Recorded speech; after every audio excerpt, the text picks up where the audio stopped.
That's good stuff. Yes, it's good stuff. What is going on YouTube? This is actually almond nog. It's not even eggnog. It seems that my man card has been pulled here lately because I no longer have the stomach of a male. Now I have the stomach of a child. So there's that. Much fun. Lots of doctor's appointments and all that great stuff. All that aside. Wait, shut your mouth. Shut your mouth. Let's knock this thing out and have some fun. All right. Alrighty, guys, we are fired up here inside of After Effects. One quick house cleaning tip. You're going to notice an asset called Animation. If you want to use that as a guide to rebuild the animation, go for it. I didn't export it with transparency in that alpha channel, so you're not going to be able to use that to reveal the card. So what that means is we're going to go ahead and rebuild the card deck animation, at least a portion of it, just the card part, not the beginning creativity part. So that being said, we'll do the best we can. It's going to be a little dirty, but it's also going to make the tutorial longer. Notice below in the comments or in the commentary section, I listed out those, jump points. So make sure that you jump forward if you just want to go to a specific part of the tutorial. All right, so drag our original clip in. Our 1080 clip is there. We're going to go ahead and search up Mocha, add Mocha to that particular clip. Make sure our resolution's checked to full. Run Mocha, and we are going to jump somewhere in the middle, right about here. We're going to select our X splines, and let's go ahead and get our plane set up, and then make sure we select perspective down here, and then we are going to track this bad boy forward first. All right, guys, if you get that tracking terminated prematurely, that's completely fine, especially in this case, because we got the majority of what we need for this. So go ahead and click OK. And then if you'll scroll back to where we started, right about there, where our keyframe was set, let's go ahead and track it backwards. Now, one thing to keep in mind when you're tracking inside of Mocha is that sometimes and at certain points, your track can slip, which you can kind of see right here. What I typically do in those cases is I'll stop it and I'll just fix my where I really want those points to be, and then I will go ahead and resume my track. And I might even go back and fix those things along the way, but just make sure that you really fine-tune your track, because that's going to be everything. In A, setting up your mat, and then B, setting up how the card looks and how realistic you sell the effect. So anyways, for the case of this tutorial, I think that what we got right there is pretty good. It's not perfect, but it'll do with showing you what we need. So if you go ahead and rename this to card track, we should be good there. And then if we'll go back to the middle right around here and then select show surface tracking data, we want to go ahead and make sure that we set up those points. Let's go ahead and do that. I like to get as much real estate as possible to cover that face as much as I can. So yeah, really fine tune that. Go ahead and select save and then close your Mocha. And then what we are going to do is the next step. Next step is going to be making sure that we set up this, for lack of better words, it's a smart object, basically, inside of After Effects, so that we can create an animation board or a canvas that we can animate all of our components on and be able to go into that specific board and have it update on top of our track or on top of our track data. But basically what we're gonna do is we're going to create the aspect ratios for the card face first. So if you go ahead and select new and then create a new solid, we're gonna call this card face or crad face. So card face, yeah. And we're gonna set that to 800 by 1080. Now, we can't add our track data to that because, as you guys know, Mocha will only apply the track correctly to the same size composition. So just to show you guys, if I go in here and I select my tracking data, create tracking data, select my card track and hit OK, apply my corner pin, supporting motion blur, and select the card face layer, and I hit apply export, you're gonna notice that right off the bat it's just all jacked up. It's not in the right place. That's because it's not set to the same aspect ratio. So we have to make sure that we do that by pre-comping the layer first. So if you go in here to the card face and we select pre-comp, and then let's just go ahead and type in screen replace, and then we're gonna move all of those attributes into a new layer and then hit OK. Now, if I go inside my screen replace layer, I still need to pre-compose one more time. And I'm gonna leave all of those attributes, excuse me, in the screen replace layer. Now there's a reason that I'm gonna do that. We're gonna call this animation board and then go ahead and click OK. If I jump into my animation board, now my parameters are set up exactly the way that my card would be if it was facing me directly, which makes animating so much easier onto that layer. So if I go back to the screen replace layer, the one thing that I'm gonna wanna do is select my layer, go into transform, and then fit to comp. Now, it's gonna look a little bit jacked up inside this layer, but you'll see why we did that in the future. So if I go back to my clip and I turn off that layer and I select my bottom layer where all the track data is, and now I select that screen replace layer, turn it back on, apply the export, boom, it's right where I want it to be. And I scrub through. For the most part, unless I needed to alter my track, everything's exactly how I want it to be. Looks great, awesome, cool. No qualms about that. So, second thing, go back into our animation board where we're actually gonna do our animation. If you go into project, you can literally select that animation move file and you can drop it in here, but in my case, I'm just gonna select the card deck and drop it on top. And you'll notice, boom, those aspect ratios are perfect because I created this in Photoshop at the same ratio that I would. Now, if I go back to that screen replace layer, it's all stretched and weird, but if I go back to my main comp layer, it's exactly how I want it to appear on the card. Because we pre-comped it, we selected that pre-comp, we fit the underlying pre-comp to fit the dimensions of our pre-comp, and then we pre-comped it one more time so that, and we left those attributes alone so that it would match those aspect ratios to a T. It's a really finicky way, but if you figure out this process, it makes making smart objects for anything that you do that need a 3D track amazing. And then you can basically animate your board to whatever you want, and you've got basically a smart object, you know, very similar to Photoshop, and you can do whatever you want with. Looks really cool. So now, boom, there's our card layer, looks really good. Now all we gotta do is animate that sucker and make it do what we want it to do. So that leads us to step 2, animating the card. So this is a very, you know, Benn TK-ish kind of thing. I'm not gonna get too detailed with everything that I did. I used some, you know, some 3D kind of stuff going on to create some of that illusion effect. And then if you want to go ahead, I'm gonna go ahead really quick and create a backdrop layer so I can animate that a little bit. So, okay, cool. I've got this white solid that's gonna sit underneath, so if I do any scaling work on the animation or whatnot, it looks a little bit more seamless. Okay, so cool. Let's go ahead and, for the sake of probably something that everybody wants to see, let's duplicate the card layer and we're gonna create our first mask. And that mask is gonna be around that, let's say that center part. So, let's zoom in here really quick. Fix our mask. It doesn't have to be perfect, but you are gonna want it to, you know, for the sake of doing this the rough and dirty way, this is how we can do it.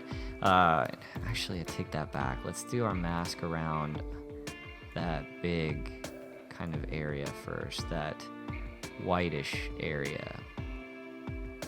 Okay, and then let's fix our mask up. Alright, cool. Looks good. It's not perfect. Doesn't need to be. Alright, cool. So there's our mask. So if I solo that layer, this is what we have on our first layer. We're gonna go ahead and duplicate that one more time, and we are going to select the bigger part of that circle, the part in the back, the gold.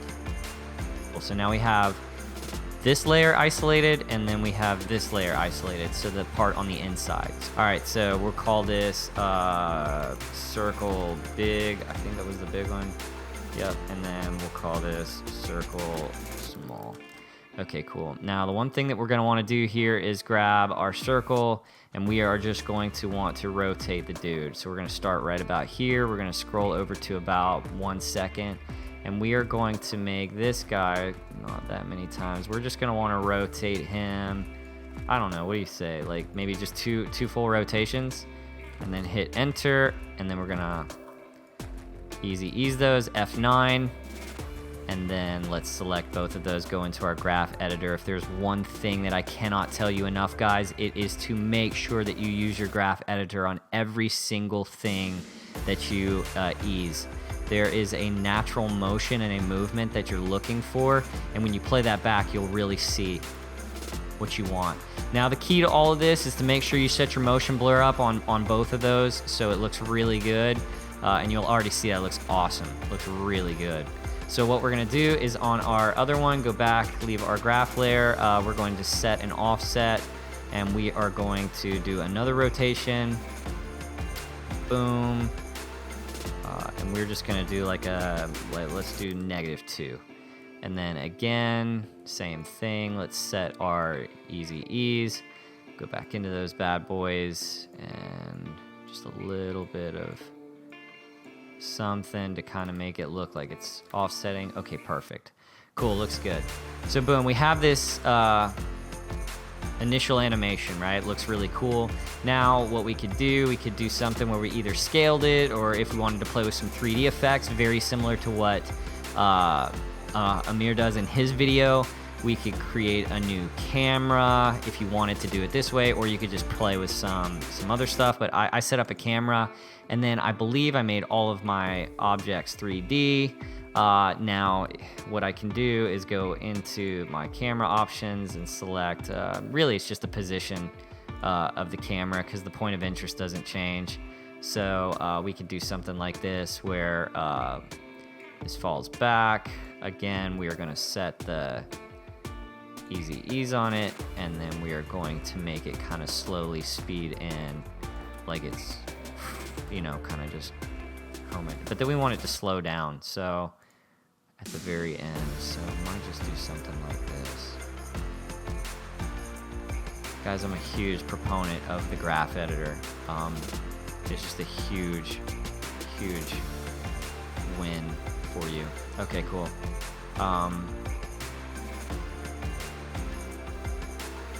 Okay, cool. So we have something like that, right? And guys, for the sake of speeding this up, I'm gonna go ahead and jump forward and show you guys what I did to complete this.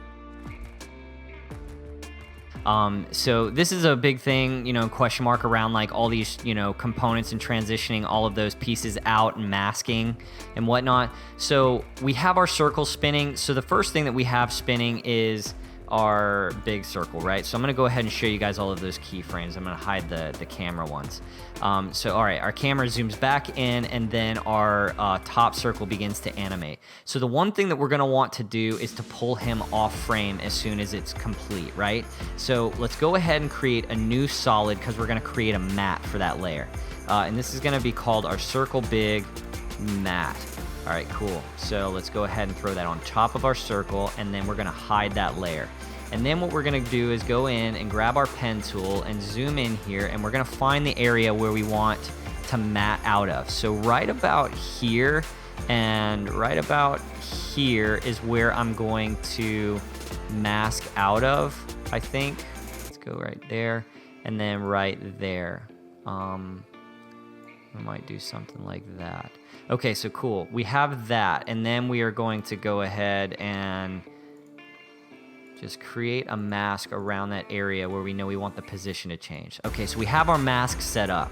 So now if we go back down to our circle big and we select the mode, and we toggle that track matte to alpha inverted, when we slide the position over, so let's go ahead on our circle and select a position keyframe, P for short, go ahead and select that position, and then at the very end of the animation, we want, as it is finishing up, we want this guy to be off screen right over here. And we're gonna set, we're going to set up those two keyframes again, and again, I'll probably pull him over, but again, easy ease those. And look at this, we have this nice little circle animating, and we'll slow that down a little bit. So this nice little circle animating off, and we're gonna do that same technique for the top one.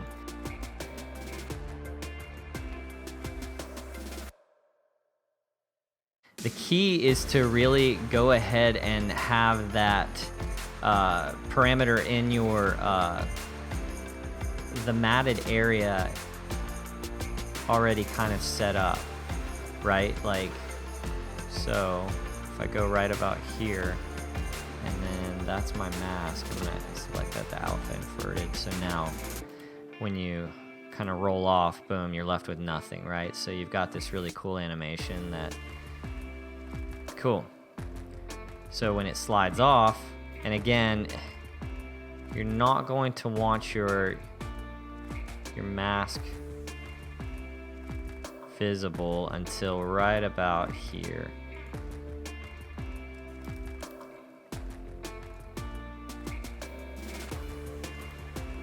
So again, you can control it with mask opacity or you can control it that way. Either way, it's fine. But if you go back here, you'll notice right here off the bat, play back our animation. We've got this really cool animation so far, something really neat with everything kind of sliding around and kind of moving a little bit. It looks really cool, right?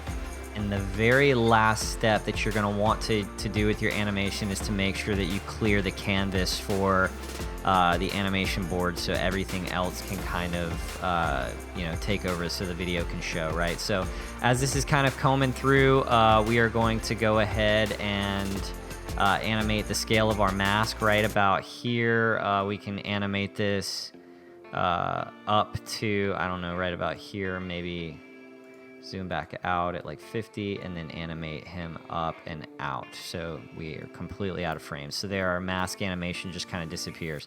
And, you know, truth be told, we might want to wait till all of those components clear. Just depends on how you kind of want to set this thing up. And again, I might easy use those keyframes. A lot of this, guys, is just trial and error, just playing with what look you want to come up with. So all right, cool. Now I could set the motion blur on that, but I think I liked the way it was. And if you want to, just to kind of see if there's something behind it, you can go ahead and set up like a new solid, and you can just throw a red background right there, right underneath where that white one was, and just throw it right, and just trim the layer to right about there, so that way you can kind of see.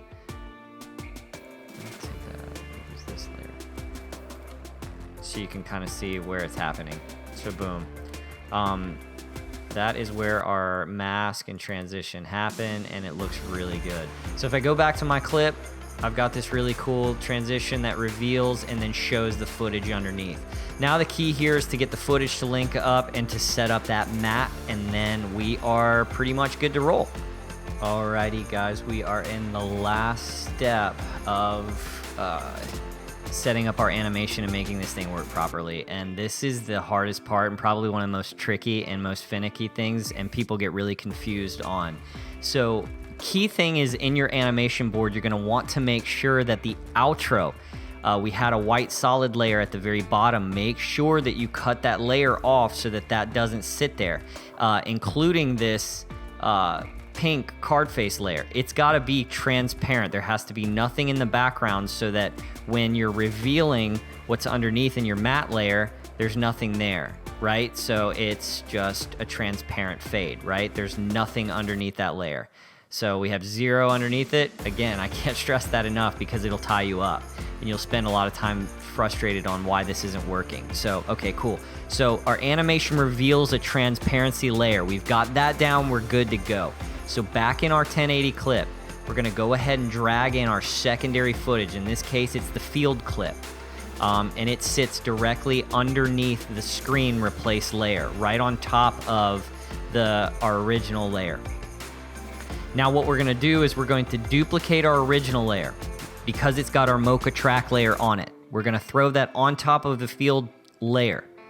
And you're gonna notice right there, you can see the original layer bleeding through, right?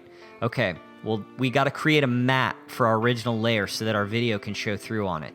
So what we're gonna do is we're gonna go to that original layer, we're going to rename this matte, and then we're going to go up to effects for that layer, and we're going to select matte. We're going to select view matte.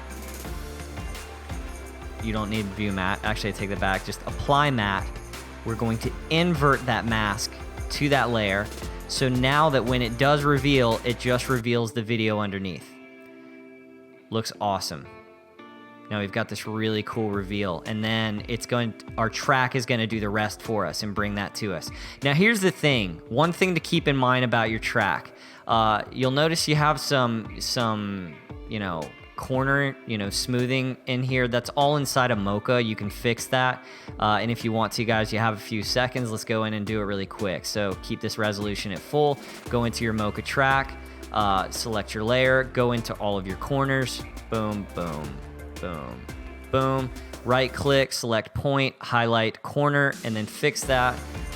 Save it, go back to your layer, and boom, you've got this cool corner effect. Now, when it reveals, looks awesome. Now, this is one thing that I did because it was bothering me.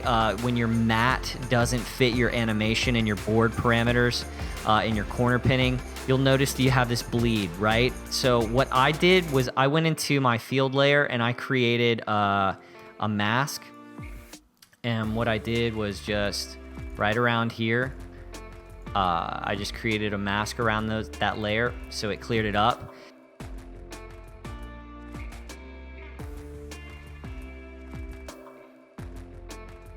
So that's just another tip and technique or whatnot if you wanted to use that. And then the one thing that you're going to want to make sure that you add on all this is motion blur across the board, so that it looks seamless and really cool. Any of those little places, it'll kind of hide that, and then make sure that you add a little bit of noise and grain, and you should be good. And again, right here where that your animation stops, if you go in and you open up all of your corner pin data, right about here I think is where it stops, you could literally just go ahead and duplicate your layer right here, and then where that part ends right there, you're going to want to go ahead and we can Alt Shift that and bring him back one frame, and then we should be good.